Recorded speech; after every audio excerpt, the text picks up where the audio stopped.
All right. I'd like to start with a quick check-in. Who here has a body? Just checking around here.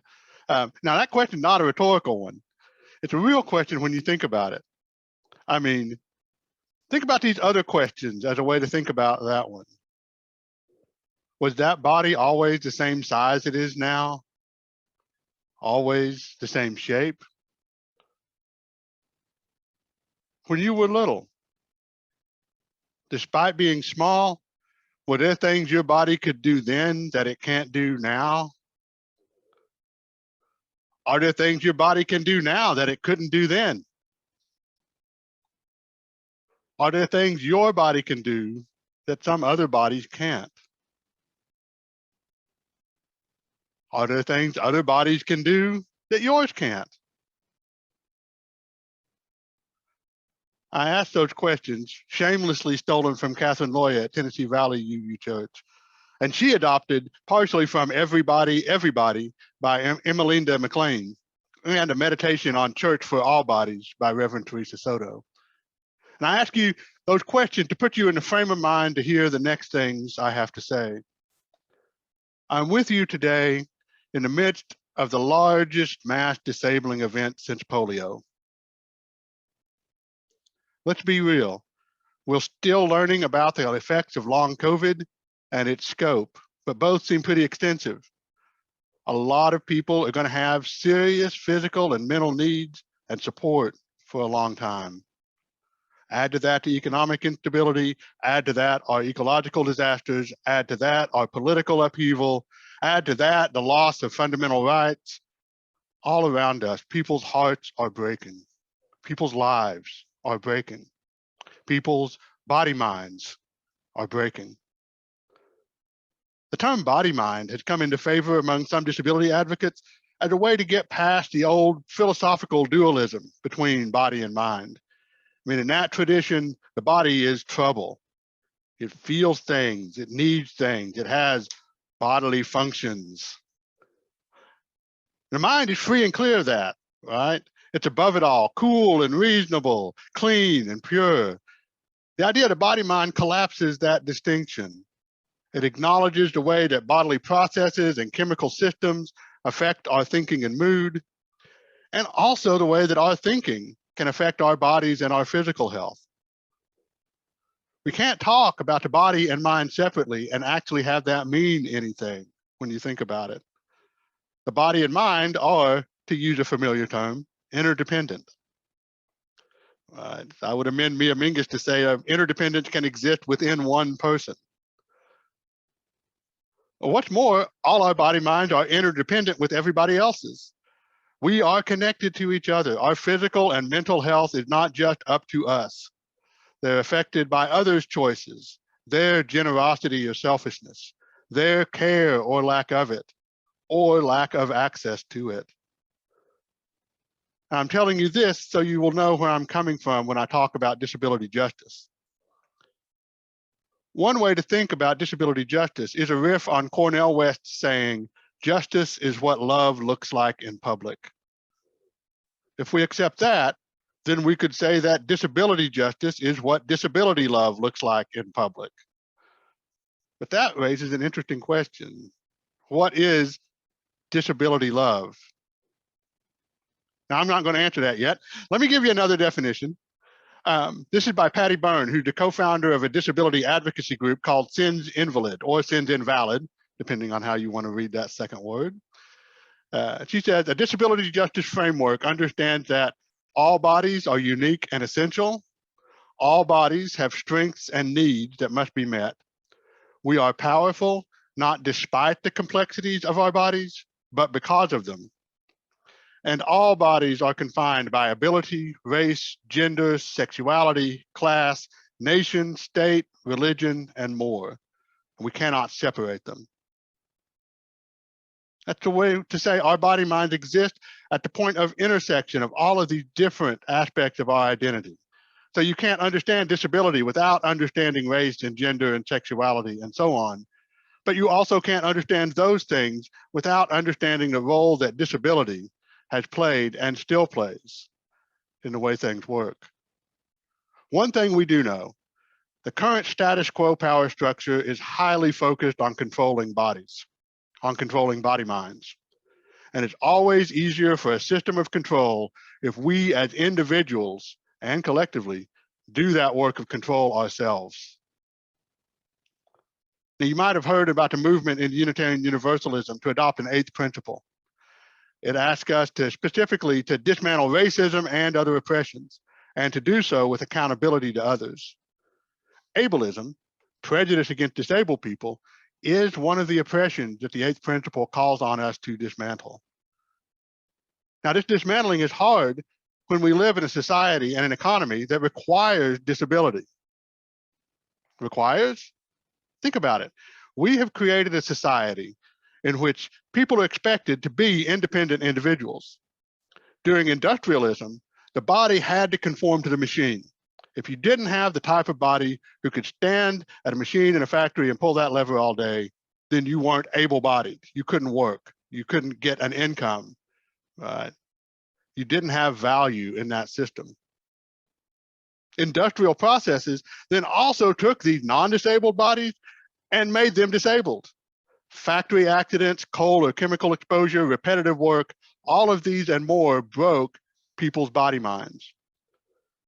We might have traded a lot of those factory buttons for mouse clicks these days, but the cost on the body of long hours sitting in one position, moving our body minds over and over in the same patterns are still high. On top of that, workers had, and may still have, to be willing to move to where the work is needed. Move to the city to work in the factory, for instance. Move away from your families, your support structures, the communities that might be able to provide care and support for you. That's what the system of capitalism requires. Now, can you tell when I celebrated Labor Day last week that my main concern was not just what to grill? I'll just fess up to that. But it's true that capitalism makes disabled bodies just as surely as it cranks out cars or clothes or spreadsheets. Sooner or later, through sudden dramatic accident or through long-term attrition in age, you lose your ability to work and thus your value to the system. It's human planned obsolescence. It's the opposite of care and acceptance. Society says our bodies, our minds, our baseline not good enough. We must fit the mold or be discarded. We must be independent, self-sufficient, mobile, and sane. And by the way, if you want to make a disabled person cranky, let me say the phrase back to normal. We made some real gains from an access point of view with remote work and flexible schedules and online meetings. I mean, online meetings are not for everybody, but people with mobility issues, with pain issues, with fatigue issues, suddenly had access to this kind of accommodation they've been asking for years. And now we're all back to the office, back to normal, right? Back to a set of expectations that frankly weren't all that great for everyone. Now, is that what we mean by wholeness, by normality, a return to some assumed norm that actually doesn't include everybody it ought to? These expectations, these assumptions, write themselves deep into our body minds, and it is hard work to undo that. Right? How do we get to the place where we can see that we're powerful, not despite the complexities of our bodies, but because of them? Now, power comes from resilience and adaptability. Disabled people are constantly navigating a world that wasn't built for them. It was designed for a norm, sometimes a completely unexamined norm, and not with a wide range of bodies or experiences in mind. And now, the other thing I want to say about the current system is that through its insistence on individuality and independence, that your disability becomes your problem. Right? It's not the fault of the architect who didn't put in a ramp. You know, if you're in a wheelchair, it's your problem to get to the second floor of that building. It's not the fault of a system. It's going to hold third graders back unless they all do 60% or better on a standardized test. Hey, little third grader, that's your problem. You're going to be held back.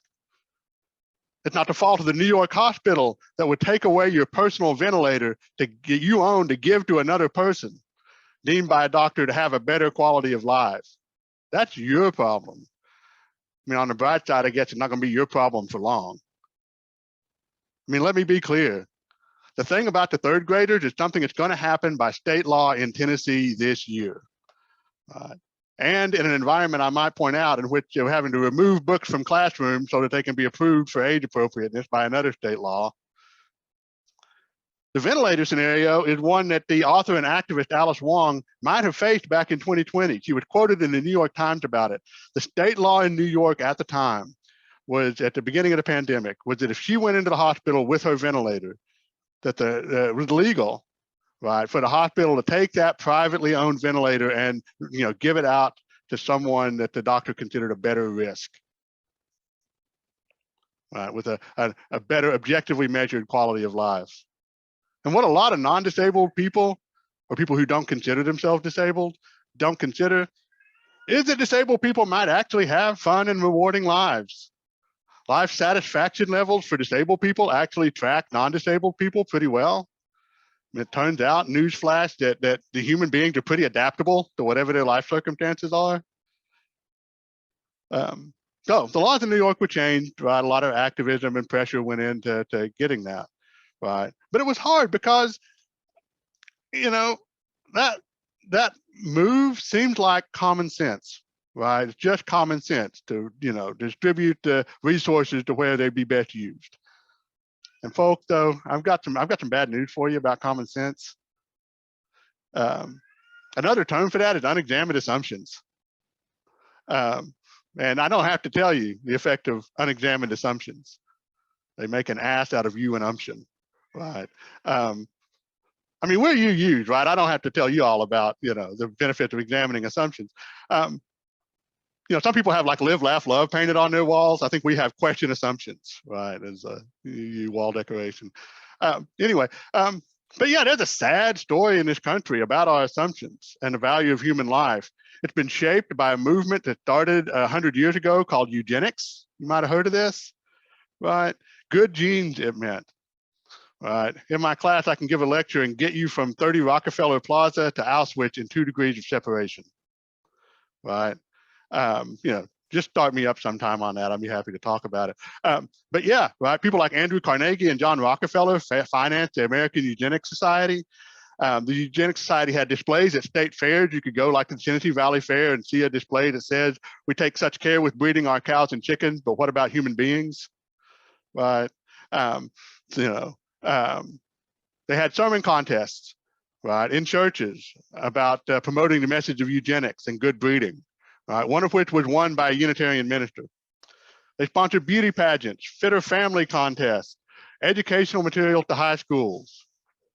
It defined alcoholics, criminals, and the poor as burdens on society, and that was all genetic, right? We could fix those problems through science. We can make the world a better place. All we had to ensure was the right people had children and the wrong people didn't. What it led to in this country was practices like involuntary sterilization, right, of disabled people and people of color. We can eliminate disability by eliminating these bad genes. Right. All this was enshrined by the Supreme Court in 1927 in the case Buck versus Bell. Chief Justice Oliver Wendell Holmes, a prominent Unitarian, said this: "It is better for all the world if, instead of waiting to execute degenerate offspring for crime or letting them starve for their imbecility, society can prevent those who are manifestly unfit from continuing their kind. 3 generations of imbeciles are enough." Right. Now, turns out that the Buck family was not actually 3 generations of imbeciles. Right. They were you know, lower socioeconomic status people. They caused some trouble in their community over some controversies. You can sort of imagine how that might have played out. But our lesson is, being a Unitarian, like Oliver Wendell Holmes, did not automatically put you on the right side of history. Being progressive did not automatically put you on the right side of history. Tens of thousands of people in the United States were forcibly sterilized because they were not deemed fit to reproduce. Right. The biggest state in this was the progressive state of California. Right. They were the leader in eugenic sterilizations. You know, now, I mean, you might be saying, well, the Nazis, we saw what happened with them. They sort of ruined it for everybody. Right. And, you know, that's fair. Right. We did stop eugenic sterilizations in this country. The last one happened in the state of North Carolina in 1974. seems like after a little while after World War II, you'll have to help me with the math on that. Right? That's how deeply it was embedded. And again, you had 40 years of propaganda for this, right, in every possible domain you can think of, right? And what we did was just stop doing it, right? We never really unpacked those attitudes. We never really undid those assumptions, right? And it's kind of like with the civil rights movement, that white people learned racism was bad, but we did not learn how not to be racist, right? The same thing after eugenics, right? We learned that eugenics was bad, but we did not really extract. So we still see the reports in some of the holding facilities for immigrants that sterilizations have been performed. Judges in Tennessee have offered to reduce criminal sentences, right, before it became a firestorm, for if the perpetrator would agree to get sterilized, right? So, I mean, it's not like they're, you know, actively eugenicist or pro-Nazi or anything, right? They're just following this logic, right, that's been laid down for us. Anyway, with all that in mind, what does disability love look like? The opposite of this. I mean, I think as you use, we're getting better at loving each other, right? We work on that in our groups, in our communities, our congregations. It always takes work, right? But that's something we actually actively talk about and practice together. As part of the Article 2 Study Commission, right, looking at our principles and sources, we identified love as the core UU value, right? But love, in particular disability love, has to start closer to home with loving ourselves. Loving our own bodies, loving our own minds is hard, so hard. But when you think about it, love does not require perfection. It does not require wholeness. I mean, we know this when we think about other people, right? You think about the people you love, you don't require them to be, you know, healthy or whole or perfect for you to love them. So why do we require it of ourselves? Why is it so much harder to love our own body mind? I mean, I think of the poem Wild Geese by Mary Oliver. You do not have to be good. You do not have to walk on your knees for 100 miles through the desert repenting. You only have to let the soft animal of your body love what it loves. Tell me about despair, yours, and I will tell you mine. And she goes on. But one of the things that soft animal in your body should love is itself, is you, right?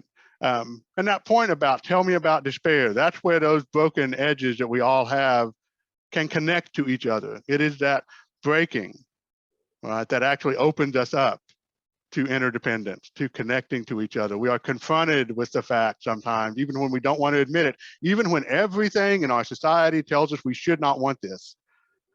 We want to depend on other people. We need to depend on other people. You know, in marriage vows, right? We vow in sickness and in health, but it really matters most in sickness, right? You should say that to yourself too. That should be your vow to yourself, the marriage of your body and your mind, right? And all your despair and all your pain and exhaustion and all the changes that your body inevitably goes through, to love it.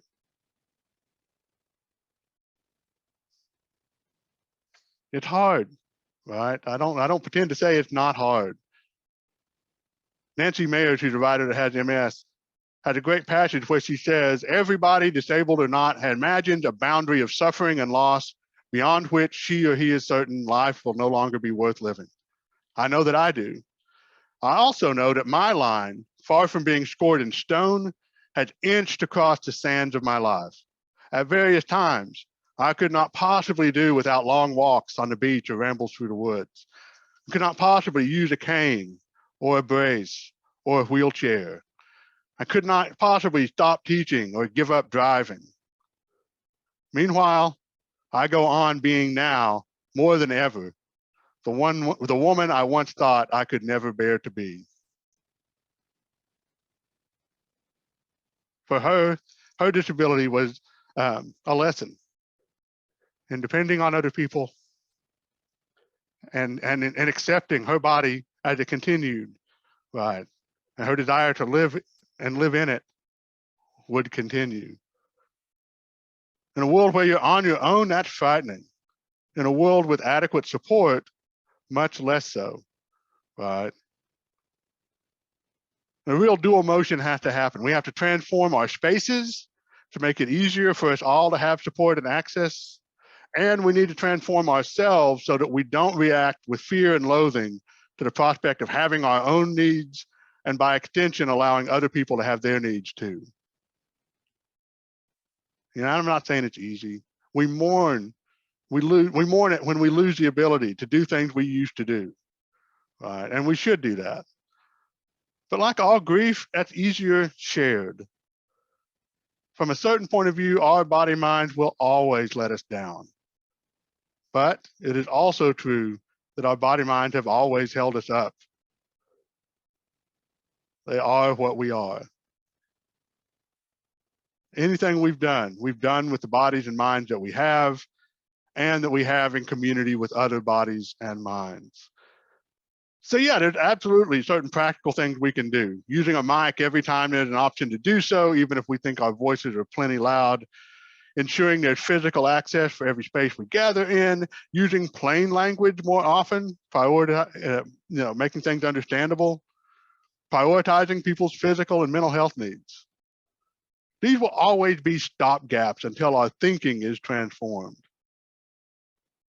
So I think we need to be thoughtful about that cherished ideal of wholeness.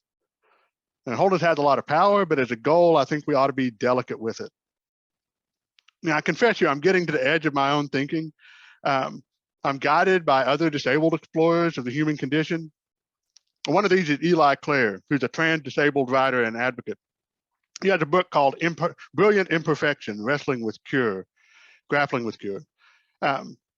They wrestled with this complexity, right? The medical establishment can do great things for us, but in trying to cure and fix, we can lose sight of the human being and the body that's good enough, right? And he wants to hold on to that complexity, right? And this is especially true because he had the disabled body that he has grown to love, but also has transitioned, right, to being male, right? And needed gender confirming surgery to do that. He said, I struggle with the concept of body-mind rightness. I don't quite believe in it, even if I felt it spread across my chest. Right. I don't believe we can separate ourselves definitively from oppression and privilege, from stereotypes and shame. And yet, in my technologically reshaped flesh, I feel an abiding contentment that I can only describe as rightness. Right.